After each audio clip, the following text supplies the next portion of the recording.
అనగనగా రామవరం అనే గ్రామంలో సత్యవతి అనే ఒక వృద్ధురాలుండేది. ఆమెకు ఎవ్వరూ లేరు. ఆముండే విశాలమైన ఇంటి చుట్టూ ఒక ప్రహరీ గోడ ఉండేది. ఆ ఆవరణలో చాలా పళ్ల చెట్లుండేవి. వాటిలో కాశ్మీర్ జాతికి చెందిన 2 ఆపిల్ చెట్లు కూడా ఉండేవి. ఇక ఆవిడ భర్త చనిపోతూ ఆమెకు బోలెడంత ఆస్తి ఇచ్చిపోయాడు. ఇదిలా ఉండగా ఒకరోజు పక్కింటి పార్వతి అక్కడికొచ్చి, ఇదిగో పెద్దమ్మా, నీ తోటలో యాపిల్ పళ్ళున్నాయి కదా, అవి నాకివ్వచ్చు కదా, మా పిల్లలు తింటారు. అంటే ఏమిటే నీ ఉద్దేశం? మా ఇంట్లో పిల్లా పీచు లేదనే కదా నీ ఉద్దేశం? అసలు నేనెందుకు నీకు ఊరికనే ఇవ్వాలి?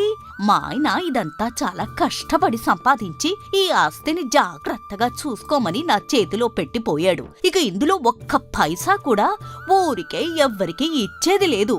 హా, ఎందుకంత కోపడతావు? నీకెలాగూ ఎవరూ లేరు కదా, మరి ఈ ఆస్తంతా ఏం చేసుకుంటావేంటి? నీతో పాటు తీసుకుపోతావా? ఏదో నీకు ఉన్న దాంట్లో నలుగురికి సాయం చేస్తే కనీసం మంచి పేరైనా మిగులుతుంది కదా నీకు. ఏమిటి అంటే ఇప్పుడు నాకు మంచి పేరు లేదనా నీ ఉద్దేశం? నన్నందరూ వట్టి పిసినారి అన్నా సరే, అది నాకనవసరం. నేను నా ఆస్తిని తగలెట్టుకుంటానో, నా మీద కప్పెట్టుకుంటానో అసలు నీకెందుకంటా? ముందు నువ్వు ఇక్కడ్నుంచి పో. పోతాం పోక ఇక్కడుంటావా ఏంటి? ఏదో పక్కింటి దానివి కదా అని పలకరించడానికి వచ్చాను. నువ్వింత పిసినారివి కాబట్టే ఆ దేవుడు నీకు పిల్లలివ్వలేదు అని నిష్ఠూరంగా మాట్లాడి పార్వతి అక్కడ్నుంచి వెళ్ళిపోతుంది. అయితే ఎవరు ఏమన్నా సరే సత్యవతి మాత్రం చూస్తూ ఒక్క దమ్మిడి ఖర్చు చేసేది కాదు.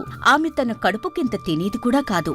ఇక తన దొడ్లో మొలిచే ఆకులు అలమలు ఉడకబెట్టి తినేది. చివరకు తన చెట్లకు కాసే ఆపిల్ పళ్ళు కూడా ఎన్నడూ రుచి చూసి ఎరగదు. కోతకు రాగానే వాటిని అమ్మి డబ్బు ఇనపెట్టెలో దాచుకునేది.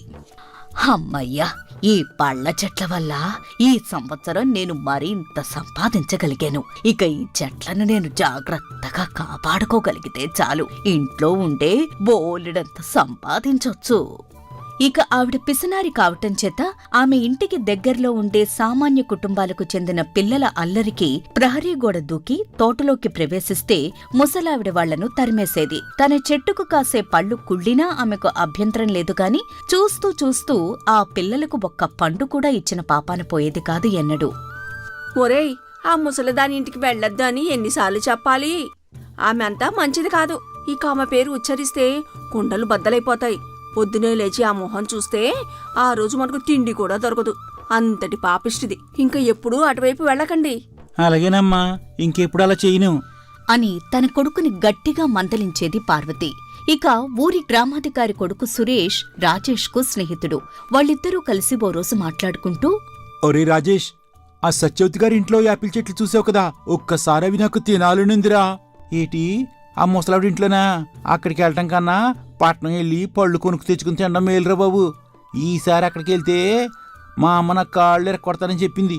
అయినా పక్కింట్లో కష్టపడి కొట్టేసి తిన్న పళ్ళకు ఉన్న రుచి ఆ పట్నంలో కొన్న పళ్ళ దగ్గర ఎక్కడుంటుందిరా? నువ్వొక్కసారి నాతో రా, ఇంట్లో పండించే పళ్ళ రుచి ఎలా ఉంటుందో నీకు చూపిస్తాను అని బలవంతంగా రాజేష్ను కూడా తన వెంట పెట్టుకుని ఆ సత్యవతి ఇంటి ప్రహరీ గోడ దూకుతాడు సురేష్. ఇక వాళ్లు ఆ ఆపిల్ చెట్లు ఎగబాకి పళ్ళు కోసే లోపల సత్యవతి పెద్ద కర్రతో అక్కడికి వచ్చి, ఎవర్రా అది నా తోటలోకి దూరింది? మీ కాళ్ళు విరక్కొడతాను వెధవల్లారా. నా చెట్టు నుండి మీరు ఒక్క పండు తుంచినా మర్యాద ఉండదు, జాగ్రత్త అని అనేసరికి వాళ్ళిద్దరూ చెట్టు మీద నుంచి దూకి బెదిరి కాలిసత్తో కొద్దీ పారిపోతారు. ఇక సురేష్ ఆయాసపడుతూ అక్కడ్నుండి పరిగెత్తుకుంటూ వచ్చి, చిచి, ఈ ముసలిది ఎంత చెడ్డదిరా. తన చెట్టు నిండా యాపిల్ పళ్ళు పట్టుకుని ఒక్క పండు కూడా ఇవ్వటానికి ఏడుస్తుందేంటి? అందుకే కదరా నేను ఆ చెట్ల జోలికి వెళ్ళొద్దని చెప్పింది. ఆమె అసలు మంచిది కాదు. అలా ఎలా వదిలేస్తాను?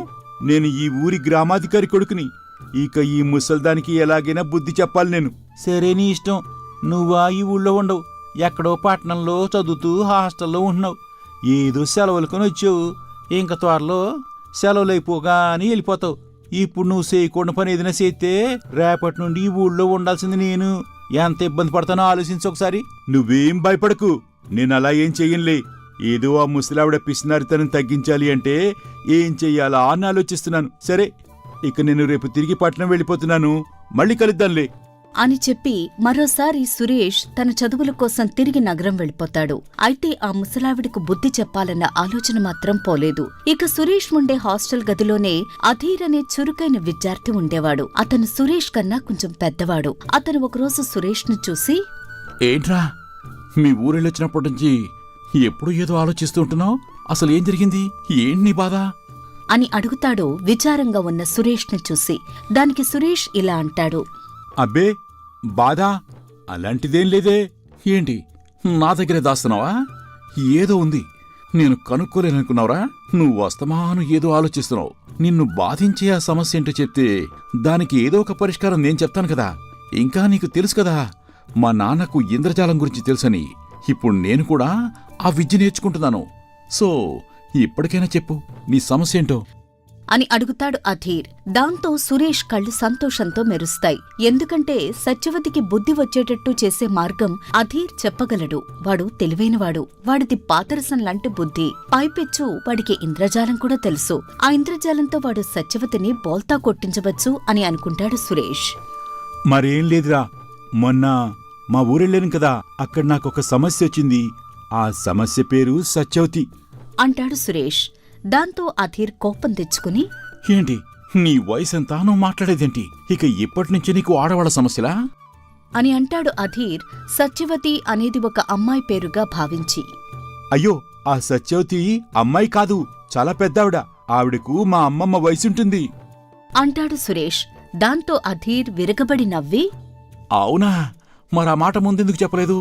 నేనింకా ఏదో ఊహించుకున్నాను అనగానే సురేష్ అధీర్కు తాను ఊరు వెళ్లినప్పుడు జరిగిందంతా వివరంగా చెప్తాడు. అప్పటికప్పుడే ఒక పథకం కూడా తయారవుతుంది. అలా 3 వారాల అనంతరం తమ హాస్టల్కి సెలవులిచ్చినప్పుడు ఒకనాటి ఉదయం సత్యవతి ఇంటికి అధీర్ ఒక ముసలి సాధువు వేషంలో, ఆయన శిష్యుడిగా సురేష్ మారువేషంలో అక్కడికి వస్తారు. ఆ ముసలి సాధువు ఆమె ఇంటి వాకిలి ముందు నిలిచి, అమ్మా అన్నపూర్ణమ్మ తల్లి, మీ ఇంటికొచ్చాను, తలుపు తీ అని కేక పెడతాడు. దాంతో ఆ వచ్చినవాడెవడో ముష్టివాడనుకుని సత్యవతి లోపల్నుండే, ముష్టివెధవా, పో అవతలికి, నీకేదీ వేసేది లేదు. ఏదో ప్రతి ఒక్కరికి దానం చేయడానికి నేనిక్కడ ఉన్నట్టుగా ఉంది అని సత్యవతి లోపల్నుంచి అరుస్తుంది. అయితే ఆ మాటలు విన్న సాధువు ఇలా అంటాడు, తల్లి మీరు పొరబడుతున్నారు. నేను ముష్టివాణ్ణి కాదు. మీకొక వరం ప్రసాదించమని కైలాసం నుండి నన్ను ఆ మహాశివుడు పంపాడు. తలుపు తీసి నీ వరం గ్రహించు తల్లి, నేను త్వరగా వెళ్ళాలి అని అంటాడు సాధువు. ఈ మాట సత్యవతిని ఎంతో ఆకర్షిస్తుంది. ఎందుకంటే ఆమెకు ఏదైనా ఇవ్వటం కన్నా తీసుకోవటమంటే మహా ఆసక్తి. దాంతో ఆమె వెంటనే ఆ తలుపు తెరిచి, అయ్యో స్వామి, నన్ను క్షమించండి, నేనింకా ఎవరో అనుకున్నాను. రండి, లోపలికొచ్చి నా ఆతిథ్యం స్వీకరించండి అని ఆ గురుశిష్యులిద్దరినీ తన ఇంటిలోకి ఆహ్వానిస్తుంది సత్యవతి. ఇక లోపలికి వచ్చిన ఆ సాధువు తన గుడ్డ సంచి నుంచి ఒక బూడిద పొట్లం పైకి తీసి, ఇది ఆ మహాశివుడి అగ్నివేదిక నుంచి తీసిన బూడిదమ్మా. దీన్ని నీళ్లల్లో కలిపి 3 రాత్రులు వరుసగా నీ యాపిల్ చెట్ల మీద చల్లు. దాంతో ఆపిల్ పళ్ల విలువ ఎలా పెరిగిపోతుందో నీకే తెలుస్తుంది. మహాప్రసాదం అంటే స్వామి, నా యాపిల్ పళ్ల ధర పెరిగిపోతుందా? తల్లి, నీకు ఇంత అనుమానం వద్దు. నీ యాపిల్ విలువ నువ్వు ఆశించిన దానికంటే ఎక్కువే పెరుగుతుంది. ఇది ఆ శివుడి ఆజ్ఞ. ఆజ్ఞ మీరితే మీ 7 తరాల వాళ్లకు నరకం తప్పదు. గుర్తుంచుకో, ఈ భస్మం మహిమ చూపించడానికి 3 రోజుల తరువాత నేను మళ్ళీ వస్తాను అని చెప్పి ఆ సాధువు శిష్యుడితో పాటు వెళ్లిపోతాడు. అలా 7 తరాల వాళ్లు నరకానికి పోవటం ఇష్టం లేక సత్యవతి ఆ సాధువు చెప్పినట్టే చేస్తుంది. కాని తనకు ఎటువంటి మార్పు కనిపించదు. ఇక 3 రోజులు గడవగానే సాధువు శిష్యుడు మళ్లీ వస్తారు. రండి స్వామి, రండి, మీకోసమే ఎదురు చూస్తున్నాను. కాని మీరు చెప్పినట్టు నాకేమీ జరగలేదు స్వామి. అది నీకెలా తెలుస్తుంది తల్లి? ముందు నువ్వు వెళ్ళి నీ చెట్టుకు కాసిన యాపిల్ పండు కోసుకున్రా. దాని విలువ ఎలా పెరిగిందో నీ కళ్ల ముందే నిరూపిస్తాను అని చెప్పడంతో సత్యవతి వెంటనే వెళ్లి తన చెట్టుకు కాసిన ఒక ఆపిల్ కోసుకుని వస్తుంది. ఇక అది తీసుకున్న ఆ సాధువు తన సంచిలో నుండి ఒక పెద్ద కత్తి బయటికి తీసి, అమ్మా, నువ్వు ఇప్పుడు జాగ్రత్తగా గమనించి నీ అదృష్టం ఎలా మారిపోయిందో చూసుకో అని ఆమె చూస్తుండగా ఆ సాధువు ఏదో మంత్రాలు ఉచ్చరించి ఆపిల్ను కోయడానికి సిద్ధపడతాడు. ఇక సత్యవతి ఆ ఆపిల్నే గమనిస్తూ ఉంటుంది. ఏం జరుగుతుందో చూడు అని మంత్రం ఉచ్చరిస్తూ ఆ పండులోకి కత్తిని నెమ్మదిగా దించుతాడు. ఇక ఆ పండు 2 భాగాలు అయ్యేటప్పుడు అందులో నుండి ఒక బంగారు నాణెం బయటపడుతుంది. అది చూసిన సత్యవతి ఆశ్చర్యపోతుంది.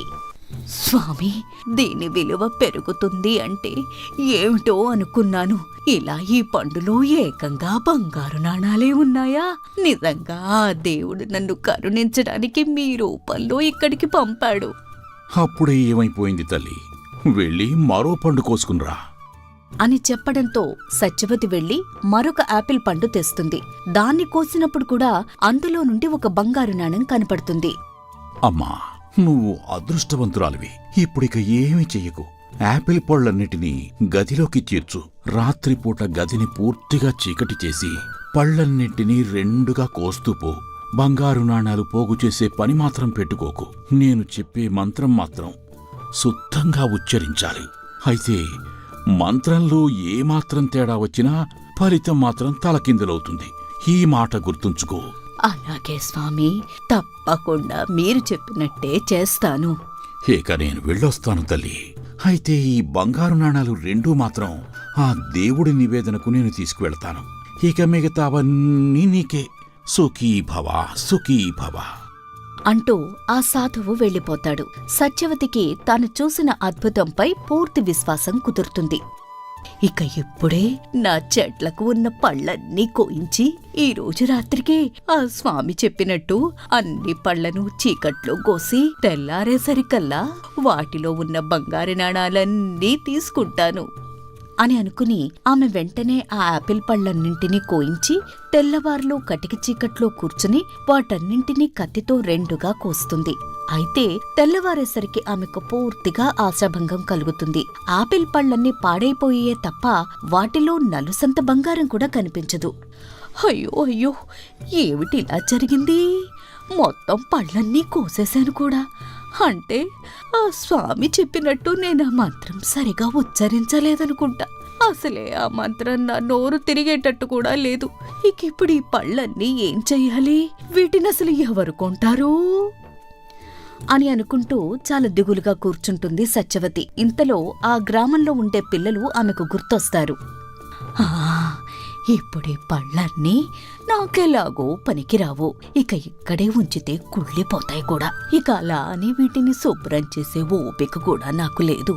ఇప్పుడు కానీ ఈ ఊరి పిల్లలను పిలిస్తే వాళ్ళు వచ్చి మొత్తం పళ్ళు శుభ్రంగా తినేసి వెళ్ళిపోతారు. ఇక ఈ గది శుభ్రం చేసే పని కూడా ఉండదు అని అనుకుని సత్యవతి వెంటనే బయటకు వచ్చి అక్కడ ఆడుకుంటున్న పిల్లల్ని పిలుస్తుంది. దాంతో ఆ పిల్లలందరూ ఒక్కసారి సత్యవతి ఇంటికి వచ్చి ఆపిల్ పళ్ల బద్దలను ఆత్రంగా తింటూ ఉంటారు. ఆ సమయంలో ఆ పిల్లలను చూస్తున్న సత్యవతి హృదయంలో ఎన్నడూ లేనంత వింత వాత్సల్యం పుట్టుకొస్తుంది.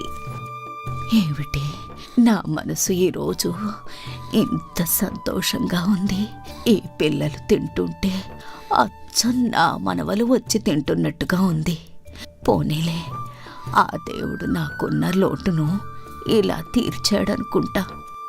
అలా ఆమె మనసు ఆనందడోలికల్లో ఊగిపోతుంది. పిల్లల ముఖాల్లో ఆనందం అలా చూడటం ఆమె జీవితంలో ఇదే మొదటిసారి. ఈ పిల్లలకు పెట్టటంలో ఇంత ఆనందం ఉందా? అయినా మనకున్న దాన్ని నలుగురితో పాటు పంచుకుంటే కలిగే సంతోషం ఇలా ఉంటుందా? ఎంత డబ్బు ఇచ్చినా ఈ సంతోషం నాకు రాదుగా. అయ్యో, ఇన్నాళ్ళు ఈ ఆనందాన్ని నేను కోల్పోయాను కదా అని సత్యవతి బాధపడుతుంది. అది మొదలు సత్యవతి స్వభావం పూర్తిగా మారిపోతుంది. దాంతో ఆమె ఇంటికి పక్క గ్రామాల పిల్లలు కూడా వస్తూ ఉండేవారు. ఆ రోజు నుండి ఆమె పళ్ల తోటలో వాళ్ళకి పూర్తి స్వేచ్ఛ ఉండేది. ఇక అప్పటి వరకు తన అసలు రూపంలో అక్కడికి వచ్చి ఇదంతా గమనిస్తున్న అధీర్ను సురేష్ ఇలా అడుగుతాడు. మొత్తానికి నీ పథకం వల్ల సత్యవతి గారిలో మంచి మార్పే వచ్చింది. కానీ ఆ యాపిల్ పళ్లల్లో అసలు బంగారు నాణాలు ఎలా తెప్పించవరా? ఆ రహస్యమేంటి అధీర్? ఓ అదా, అందులో పెద్ద రహస్యమేం లేదురా. చాలా తేలికైన కిటికే వాడాను. ఇది అందరూ చేసేదే. మనం ఆ సాధు వేషంలో ఆ ముసలావిడ ఇంటికెళ్ళినప్పుడు ముందుగానే కత్తితో బయలుదేరాం కదా. అవును, ఆ కత్తిలో ఏముంది? ముందుగానే ఆ కత్తిపిడికి దగ్గరలో 2 బంగారు నాణాలు మైనంతో అంటించాను.